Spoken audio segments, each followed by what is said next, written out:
Mumpung masih sekolah, mumpung lu masih nggak perlu memikirkan beban hidup nyari duit, life skill yang harus lu punya, satu, komunikasi. Lu harus jago komunikasi, ngobrol sama orang, persuasif, itu lu harus bisa. Kedua, mau nyoba hal baru. Apalagi anak zaman sekarang ya, apa-apa nggak mau, maunya itu main game doang tuh. Kayaknya banyak tuh emak-emak pada ribut, anak gue main game mulu, kagak mau ini, kagak mau itu. Gue bilang, lu mau main game silakan, tapi coba dong lu explore hobi lu apa.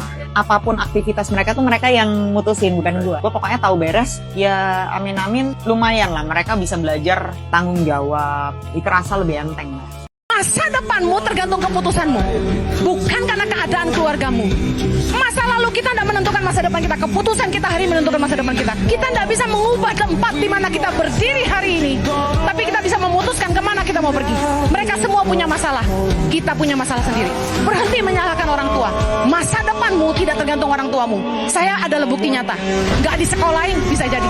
Gak peduli orang tuamu ada duit gak ada duit. Gak peduli kamu lahir di keluarga kaya atau miskin. Keputusanmu yang membuat kamu akan maju. Berhenti beralasan dan mulai bikin kemajuan. Saya juga nggak suka capek-capek bangun subuh-subuh, nggak suka juga. Nggak suka. Saya lebih senang bangun tidur, pegang HP, santai-santai, scrolling. Terus, itu senang saya. Tetapi karena disiplin, dengar, karena ada sesuatu yang ingin saya capai, yang ingin saya pertahankan, kau harus bangkit. Bangun pagi-pagi, cuci muka dulu, cambil sepatu, siapkan semua, baru berangkat olahraga. Ada sesuatu, dorongan yang kuat, kemauan, semangat, kembali ke goal, kembali ke tujuanmu awal, apa yang kamu inginkan. Itu yang harus kau pegang. Kamu malas, saya sering mengalami itu, sampai detik ini ada keinginan saya untuk berhenti berolahraga. Ada. Udah ngapain capek-capek semuanya, mending nyantai aja hidup ini. Ada, tapi saya nggak mau mengikuti alur itu. Hidup lo nggak akan berubah kalau lo masih ngelakuin hal yang sama tiap hari. Lo mau hidup lebih baik, tapi pola lo masih sama. Bangun siang, scroll medsos berjam-jam, bilang mau produktif tapi ujungnya rebahan lagi. Mau sukses tapi nggak pernah evaluasi kebiasaan sendiri. Kalau lo beneran mau berubah, mulai dari sini. Berani ubah rutinitas lo, bentuk kebiasaan baru, dan buktiin lo bisa. Progres cuma datang buat orang yang berani keluar dari zona nyaman. Komen maju kalau lo siap mulai langkah pertama hari ini. Jaga Indonesia, longsornya kebangsaan atas berkat rahmat Allah, Allah yang maha kuasa, sumber dari segala sumber, jati diri bangsa Indonesia.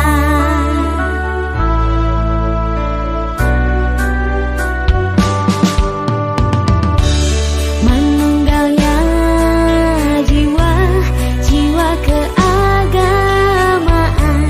Menunggalnya jiwa, jiwa kebangsaan atas berkat rahmat Allah, Allah yang maha kuasa, sumber dari segala sumber, jati diri bangsa. Sukses itu dibangun harian. Be a winner every day. Karena kesuksesan hari ini akan mengantarkan Anda ke kesuksesan besok. Orang sukses gak selalu moodnya sempurna. Cuman dia tahu, walaupun moodnya lagi jelek, dia memutuskan tetap bergerak. Kenapa? Karena dia mau sukses. Atur Anda punya agenda. Hindari para perampok-perampok waktu yang kerjanya hanya menyunat sisa hari-hari Anda. Jangan tunda kesuksesan Anda dengan bermalas-malasan. Orang kalau dikuasai kemalasan, hobinya menciptakan banyak alasan. Akhirnya karirnya minim terobosan. Banyak orang tergerak untuk berubah, tapi menunda bergerak untuk berubah. Akhirnya dia berkerak tidak berubah. Ketika menunda, konsekuensinya adalah kehilangan momentum untuk bangkit. Singkirkan segala yang mempersulit hidup, yang nambah-nambah kerjaan, yang ngeribeti saja, ngerepoti saja padahal tidak penting. Ya singkirkan saja. Kadang-kadang ada yang agak Ada ndak di sini yang suka misalnya dengan ikan misalnya, terus beli akuarium. Awal-awalnya seneng, tapi lama-lama males ngurusi. Akhirnya ikannya mati, akuariumnya buang. Terus kapan-kapan kok seneng lagi, terus beli akuarium lagi, beli ikan lagi, tapi terus yang buang lagi. Ini namanya kamu ngeribeti dirimu sendiri, merepotkan dirimu sendiri. Kalau kamu merasa, Pak saya itu ndak open, ndak telaten ngurus yang gitu-gitu, yo jangan menyiksa ikanmu dengan kamu ndak telaten. Jadi asik loh Pak kalau punya ikan atau kalau punya burung dan lain sebagainya, loh kamu ndak open, ndak telaten. Akhirnya bikin repot, bikin ribet. Binatangnya yang tersiksa. Nah, singkirkan saja. Kasih ke orang atau siapa yang memang telaten dengan itu. Jadi jangan membeli, jangan memasukkan dalam rumahmu segala yang mempersulit hidupmu. Hati-hati bagi kalian yang keseringan nonton konten receh akan mengakibatkan brain rot atau pembusukan otak. Ya, yaitu otak Anda menjadi susah untuk fokus. Nah, ini sangat berdampak buruk ya, terutama bagi anak-anak kita yang masih sekolah. Keseringan scrolling konten receh, konten joget-joget, lucu-lucu. Nah, yang begitu adiktif itu akan menyebabkan otak kita menjadi terganggu. Contohnya, paling susah tuh fokus, sering lupa waktu, kurang tidur, emosinya labil, tidak sabaran, dan bahkan bisa gangguan jiwa. Ya, ini sudah nggak main-main ya, sudah banyak kita temukan kasus-kasus begitu. Nah, saran dari saya adalah, yang pertama itu adalah 1-2 jam, usahakan tidak pegang HP. Lakukan kegiatan fisik, outdoor, atau kumpul bareng keluarga. Jalan keluar, nikmati alam, atau olahraga. Yang kedua adalah melatih otak kita untuk menonton atau mempelajari sesuatu yang positif. Nah, contohnya, konten-konten saya banyak membahas tentang wisdom, bisnis, motivasi. Walaupun awalnya kalian sulit untuk mempelajarinya, tapi itulah cara naturalnya sebuah proses learning. Jangan lupa share video ini agar semakin banyak orang yang sadar kan bahaya brain rot ini. Terima kasih. Mau anak sukses, percaya diri dan bahagia, libatin dong mereka dalam pekerjaan rumah. Menurut Harvard Grant Study, anak-anak yang mulai melakukan tugas di rumah sejak kecil punya peluang jauh lebih besar untuk sukses di masa depan. Kenapa sih kok bisa kayak gitu? Karena pekerjaan rumah mengajarkan mereka tanggung jawab, etos kerja, dan juga empati. Ketika anak-anak mencuci piring atau menyapu lantai, mereka belajar bahwa kontribusi kecil mereka penting untuk keluarga. Mereka juga memahami bahwa kerja keras itu bisa membawa hasil. Dalam buku How to Raise an Adult, disebutkan kalau anak-anak tidak membersihkan kamar mereka, artinya seseorang melakukannya untuk mereka. Itu berarti menghilangkan kesempatan mereka untuk belajar mandiri.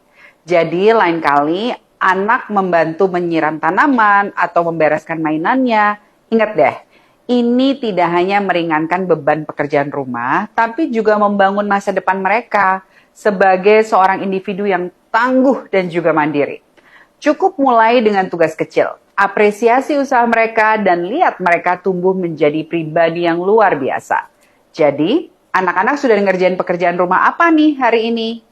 Orang kalau nggak ngitung umur, nggak akan jadi bijaksana. Lihat anak muda yang berpikir masa depan masih panjang. Mereka menyia-nyiakan masa muda mereka. Pacaran nggak kelar-kelar. Main game terus, nggak pernah cari kerja. Nggak pernah bangun masa depannya. Karena dipikir papa mama masih banyak duit. Simpanan masih banyak. Gua nggak kerja juga nggak miskin. Anak muda nggak boleh males. Kalau sampai ada anak yang doyan tidur, bangun, tarik selimutnya, matiin AC-nya. Suruh bangun. Karena orang muda itu baik, kata firman Tuhan. Memikul kuk pada masa mudanya. Anak muda dengar saya, mari berkarya maksimal mumpung kamu masih muda, mumpung kamu masih single. Gak ada yang kamu tunggu, yang nungguin kamu di rumah, dan gak ada yang kamu rugiin kalau kamu bangkrut sekalipun. Insecure, apa-apa dipikirin, ingatlah, gak ada orang yang gak punya masalah. Kalian berdoa pada Tuhan, Tuhan bebaskan aku dari masalah, jadikan aku orang yang kuat. Orang tuanya berdoa, jadikan anakku orang yang kuat. Apa yang dikasih Tuhan? Apa yang dikasih Tuhan supaya orang jadi kuat? Masalah, dikasih kesulitan. Tidak ada ceritanya pelaut yang hebat dilahirkan dari ombak yang tenang. Tidak pernah terjadi. Tidak ada. Kakek moyang saya itu lahirnya dibesarkan di daerah Sangirta Laut. Disitulah banyak pelaut hebat. Suatu ketika saya pulang kampung, saya naik kapal, kaget saya. Ombaknya setinggi 10 meter. Saya tidur, bayar kamar yang mahal, baru tidur begini, ngek, begini, jatuh saya ke bawah. Saya tiduran lagi di situ, ngek, jatuh ke sini lagi. Ombaknya gila, tapi itulah yang melahirkan pelaut-pelaut hebat. Tidak ada ceritanya pengusaha hebat itu yang langsung dilahirkan dari anak orang kaya. Nggak ada ceritanya. Baca sejarahnya orang kaya. Hampir semuanya dimulai dari perantauan, hidup susah, numpang di rumah orang, punya ada orang lain yang nolong, makan susah, dia mikir terus menerus. Jadi saudara-saudara, hadapi kesulitan. Kalian minta dibikin jadi orang kuat, Tuhan akan kasih kalian kesulitan. Peluk kesulitan itu. Jangan lari dari kesulitan. Tahu nggak sekolah yang paling bagus di dunia ini apa? Sekolah penderitaan. Jadi seseorang itu akan bisa bicara menggunakan hati kalau misalnya dia melewati banyak hal. Karena empati itu nggak bisa diajarkan. Empati itu mesti dia mengalami sesuatu. Itu kata yang diucapkan sama ya, tapi akan beda yang menggunakan hati atau tidak. Kalau menggunakan hati, dia akan bisa menyentuh hati orang yang mendengarkan. People will know whether they want to hear you or not from the first time they saw you. Gitu. Jadi kira-kira apa nih yang bikin lo stand out di awal gitu? Iya, mirip kayak konten tuh. Kalau sekarang tuh ada konten hook, ya kan? 3 detik pertama tuh paling penting katanya. Gitu. Nah, ini juga sama. Maybe the first couple of seconds you see somebody, that needs to be impactful. We call that mind grab. Communication is not only one-sided, tapi is building relationship. Like we respect everyone. Kita menghargai semua orang. Semua orang tuh penting loh. Nah itu kan esensial banget ya. Kalau itunya kita nggak pegang, berarti dalamnya mesti diberesin dulu kan, mindsetnya, thought-nya, pikiran-pikirannya. Terus juga kan environment menjadi sangat penting juga. Karena ketika seseorang sudah punya effort yang besar, tapi tidak disupport dengan environment yang tepat, nggak bisa juga. Siapa di sini yang pulang sekolah masuk kamar, rebahan, gak keluar-keluar, kecanduan handphone, lihat laptop, lihat tablet, dan masih banyak lagi? Kalau benar bahwa teman-teman adalah tipe anak yang sedang kecanduan. Dan anak yang kecanduan, mereka nggak bisa mengendalikan diri, mereka dikendalikan sama alatnya, entah sama handphone, komputer, laptop, game, dan masih banyak lagi. Dan anak tipe seperti ini adalah anak yang akhirnya mengorbankan kehidupannya, mengorbankan tanggung jawabnya, kemandiriannya, kemampuannya, kedekatannya, sampai mereka akhirnya bertambah umur dan sudah melupakan siapa dirinya mereka. Ketika fase mereka remaja adalah fase di mana teman-teman harusnya mencari jati diri. Berapa banyak di antara teman-teman bukannya mencari jati diri, mengetahui kelebihan, mengetahui bakat, mengetahui talenta, malah teman-teman kehilangan jati diri. Iya benar, anak yang kecanduan adalah anak yang kehilangan jati diri karena nggak bisa mengendalikan diri. Mulai belajar kendalikan diri teman-teman, belajar mengetahui skala prioritas. Tentukan skala prioritas dari agenda yang penting sampai yang tidak penting. Buat agenda yang jelas, tentukan aturannya, dan mulai kendalikan diri teman-teman. Jangan dikendalikan sama handphone. Apakah teman-teman setuju? Kalau setuju silakan komen setuju, dan silakan share video ini seluas-luasnya untuk membantu generasi muda yang ada di Indonesia. Salam satu keluarga. Now, the biggest enemy of success, I would say there's probably 3 enemies of success. The first big enemy is the comfort zone, but the comfort zone is where people become comfortable doing what they're doing, and they don't like to change. 80% of the population finds reasons not to change, even if the change can be positive or beneficial. The second thing that holds people back is what is called learned helplessness. This is where people feel, I can't do it. And the third enemy is what we call the path of least resistance, which is always looking for an easy way to achieve a result. Orang tua perlu mendeteksi benih-benih kemalasan di dalam diri anak-anak. Saya paling senang dulu papa kami di rumah setiap jam 6 pagi itu udah gedor-gedor kamar. Semua anaknya dibangunin, gak ada yang boleh bangun siang. Orang tua kami percaya orang sukses itu bangun pagi. Jadi jangan biarkan benih kemalasan itu bertumbuh di anak-anak kita. Ingatkan anak-anak bahwa rumah itu punya bersama. Semua bisa membersihkan, semua bisa merawat. Jangan serahkan apa-apa semuanya ke Mbak. Kita perlu membunuh benih-benih kemalasan jika itu ada di dalam diri anak kita dengan training yang disengaja. Training yang memang punya tujuan untuk mendidik anak-anak kita menjadi generasi yang rajin, pintar, dan tahu menyelesaikan masalah. Di rumahnya nggak bisa bantuin emak bapak, gimana lu mau bantu karya kepada orang lain? Kalau lu bisa bantuin emak bapak di rumah cuci piring, ngepel dan segala macam, itu adikarya sebagai seorang yang ingin punya kemajuan.